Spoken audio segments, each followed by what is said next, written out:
बच्चों अब जो है इस वर्ग सारणी को आप ध्यान से देखिए तो आप पाएंगे कि इकाई के स्थान पर एक जो है एक के वर्ग में आया है और इकाई के स्थान पर एक 9 के वर्ग में आया है, ठीक है। और इकाई के स्थान पर 4 2 के वर्ग में आया है और इकाई के स्थान पर 4 8 के वर्ग में आया है और इकाई के स्थान पर 9 3 के वर्ग में आया है और इकाई के स्थान पर 9 7 के वर्ग में आया है और इकाई के स्थान पर 6 4 के वर्ग में आया है और इकाई के स्थान पर 6 फिर 6 के वर्ग में आया है और इकाई के स्थान पर 5 5 के वर्ग में आया है और इकाई के स्थान पर शून्य कब आ रहा है 10 का वर्ग हो रहा है तो शून्य आ रहा है, ठीक है ना।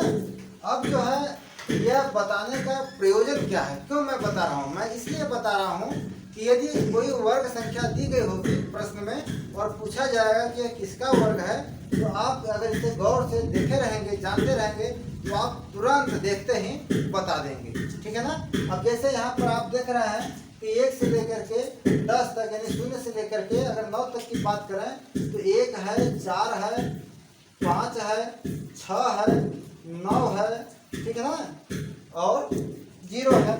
तो इतने अंक हैं, इसमें जो है एक 2 का गैपिंग है, 2 नहीं है और 3 नहीं है, 2 और 3 किसी के वर्ग में सम्मिलित नहीं है और 3 के बाद 4 है फिर 5 है 6 है फिर 7 नहीं है, 7 भी किसी वर्ग में सम्मिलित नहीं है और फिर आप देख रहे हैं कि 8 भी नहीं है, ठीक है ना।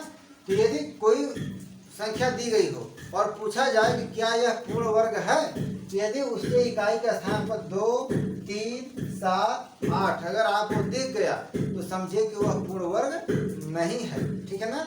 या कोई वर्ग संख्या दी गई हो और पूछा जाए कि यह किस संख्या का वर्ग है तो आप इससे अंदाजा लगा सकते हैं। यदि उसके इकाई अंक पर 1 होगा तो आप समझ सकते हैं कि वह उसी संख्या का वर्ग होगा जिसके इकाई पर 1 होगा, ठीक है ना, या 9 होगा, ठीक है ना। तो यहाँ पर इकाई पर देखिए 1 है तो 1 आ गया, अगर इकाई का स्थान पर 9 होगा तब भी 1 आएगा। तो उससे आप अंदाजा लगा करके उसका उत्तर ढूंढ सकते हैं। यदि कोई वर्ग संख्या दी गई हो जिसके इकाई अंक पर 4 हो, ठीक है ना, इकाई अंक पर क्या हो 4 हो तो आप वहाँ संभावना व्यक्त कर सकते हैं, अंदाजा लगा सकते हैं कि 4 तभी होगा जिसके इकाई अंक पर 2 हो या इकाई अंक पर क्या हो 8 हो, तभी उसका वर्ग जो है वर्ग के इकाई अंक पर 4 होगा। उसी तरह से यदि इकाई अंक पर 9 है, ठीक है ना, किसी पूर्ण वर्ग संख्या के इकाई अंक पर यदि 9 है तो आप यह अंदाजा लगा सकते हैं कि वह उसी संख्या का वर्ग होगा जिसके इकाई अंक पर 3 होगा या उसके इकाई अंक पर 7 होगा, ठीक है ना। देखा ना 3 का वर्ग 9 आ रहा है और 7 का वर्ग भी 7 का वर्ग किए तो उसके इकाई अंक पर 9 आया। इसी तरह से यदि किसी पूर्ण वर्ग संख्या के इकाई के स्थान पर 6 आता है ना या 6 है तो आप वहाँ भी अंदाजा लगा सकते हैं कि 6 कब आता है, जब हम 4 का वर्ग करेंगे तब इकाई के स्थान पर 6 आएगा या तो फिर हम 6 का वर्ग करेंगे तब इकाई के स्थान पर 6 आएगा। अर्थात अगर किसी के इकाई पर 6 है तो हम यह जान जाएंगे कि वह संख्या का वह वर्ग होगा जिसके इकाई पर या तो 4 होगा या तो 6 होगा। यदि किसी पूर्ण संख्या के इकाई के अंक पर 5 होगा तो हम अंदाजा लगा सकते हैं कि वह संख्या वह होगा जिसके इकाई के स्थान पर 5 होगा, ठीक है ना। तो बच्चों यह सारी से हमें बहुत सारी जानकारी प्राप्त हो जाएगी, बस इसे गौर से दिमाग में फिट करना है, ठीक है ना। इसी से हमारा ट्रिक भी बनता है। यह वर्ग बहुत ही मज़ेदार टॉपिक है। अभी हम आपको वर्ग निकालने का कई मेथड बताएंगे जो कि बहुत ही मनोरंजनपूर्ण होगा।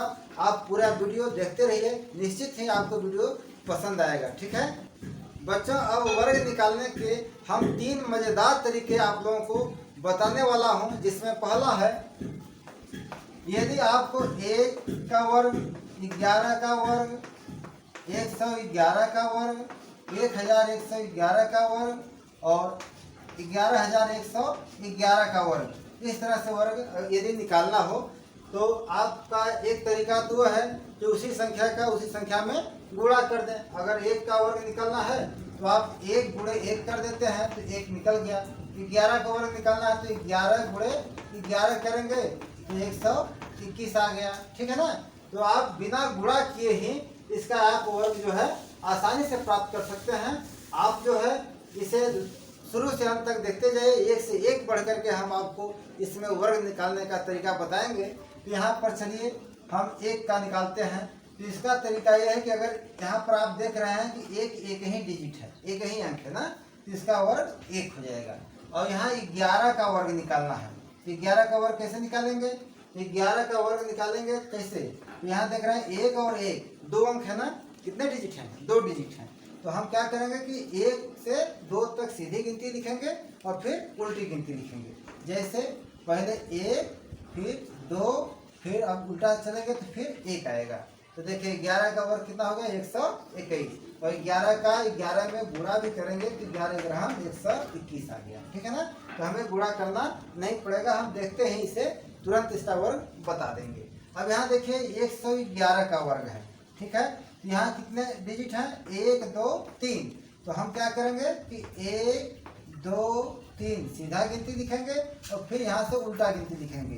यानी 3 के बाद 3 से कम होगा तो फिर 2 फिर 1। ठीक है ना। यानी 1 2 3 2 1 इस तरह से। तो ये 111 का वर्ग हमारा प्राप्त हो जाएगा। फिर 1111 का वर्ग निकालना है। यहाँ पर आप देख रहे हैं कि 1 2 3 4 डिजिट है। कितने अंक हैं? 4 अंक हैं। तो हम क्या करेंगे 1 से 4 तक गिनती लिखेंगे और फिर उसका अवरोही क्रम लिख देंगे। ठीक है ना।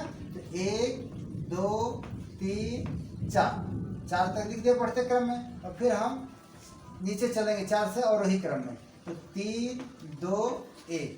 अगर आप जांच करना चाहेंगे तो इसे 1111 का 1111 में गुणा करेंगे तो यही उत्तर प्राप्त होगा। ठीक है। अब देखिए 11111 का अगर करना है तो 1 2 3 4 5 अंक है ना। तो हम क्या करेंगे कि हम आरोही क्रम में 1 से 5 तक गिनती लिखेंगे। 1 2 3 4 5 और फिर अवरोही क्रम में लिखेंगे तो 5 फिर 4 3 2 1। ठीक है ना। तो ये हमारा पहला तरीका था। यानी जब 1 हो 11 हो 111 हो, यानी जब संख्या में एक ही अंक सम्मिलित हों तब यह नियम काम करेगा। अब दूसरा तरीका हम बता रहे हैं कि जब इकाई के अंक पर 5 होगा तो उसका वर्ग हम बिना गुणा किए कैसे निकालेंगे, देखते हैं कैसे बता देंगे। ठीक है। तो जैसे दूसरा मेथड, यदि यहाँ 5 है तो 5 का वर्ग कितना होता है? 25 होता है कि नहीं? 5 5 25। और यहाँ अगर 15 का वर्ग निकालना हो तो हम क्या करेंगे, बस 5 का वर्ग एक बार लिखेंगे। 5 5 25 ऐसे लिख देंगे और यह 1 के ठीक बाद वाला अंक क्या आएगा? 2 आएगा। तो 2 में 1 का गुणा कर देंगे, 2 1 का 2 कर देंगे। ठीक है ना। तो ये 15 का स्क्वायर हो गया 225। अब देखिए अगर 25 का स्क्वायर निकालना हो क्या करेंगे? 5 5 25 कर देंगे और यहाँ 2 के ठीक आगे कौन सी गिनती आएगी?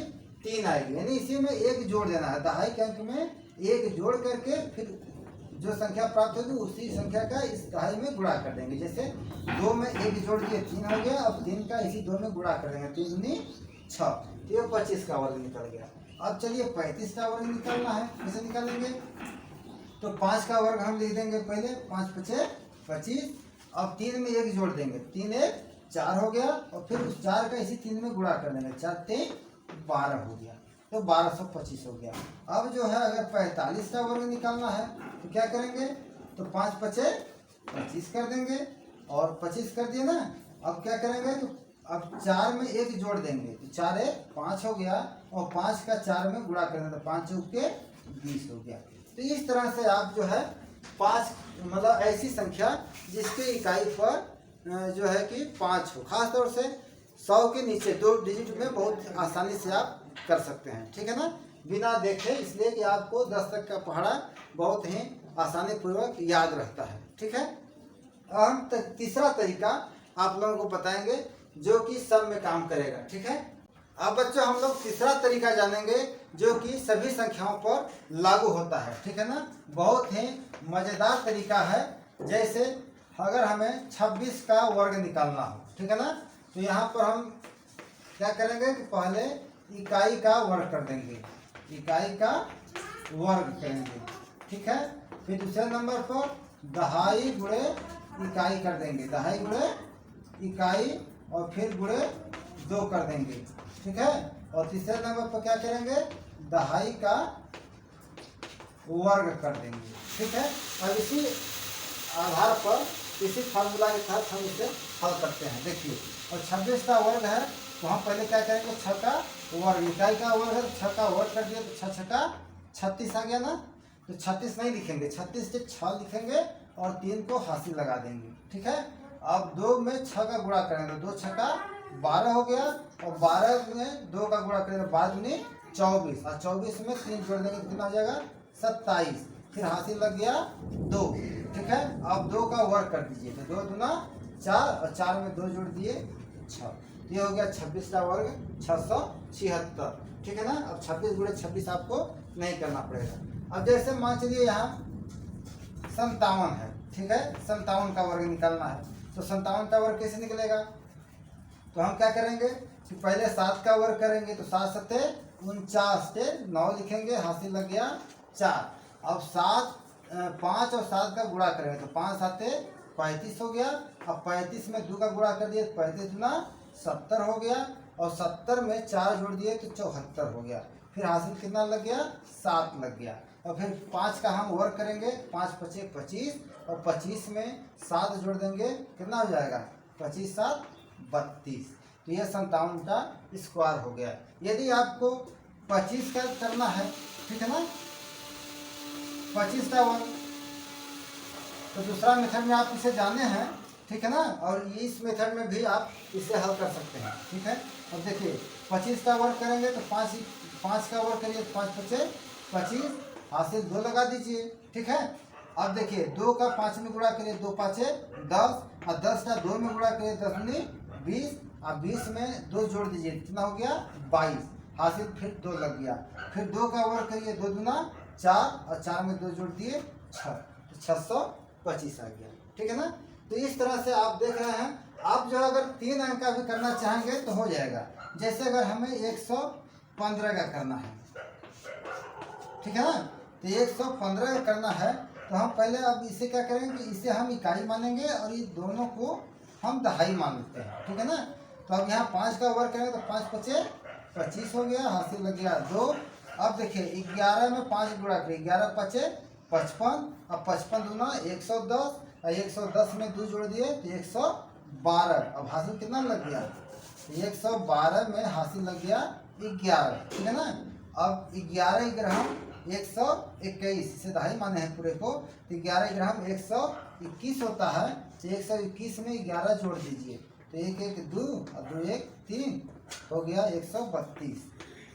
ऐसे 132 आ गया। तो यह 115 का स्क्वायर हो गया। तो बच्चों यह मेथड जो है, जो भी मेथड अभी आप तीनों सीखे हैं, तो ये जो है खास तौर से 2 मेथड, पहला मेथड तो आप 1 वाला देखें और दूसरा मेथड जिसकी इकाई पर 5 हो वो वाला देखें, और तीसरा मेथड में चाहे इकाई पर 5 हो चाहे कोई भी संख्या हो उसके लिए, सम हो चाहे विषम हो, सबके लिए लागू होगा। लेकिन ये 100 के अंदर वाली संख्याओं के लिए हम आसानी से इसे यूज कर सकते हैं। ठीक है, तो मुझे आशा है कि आज का वीडियो आप लोगों को पसंद आया होगा। फिर मिलेंगे हम नेक्स्ट वीडियो में, तब तक के लिए आप सभी को बहुत बहुत धन्यवाद।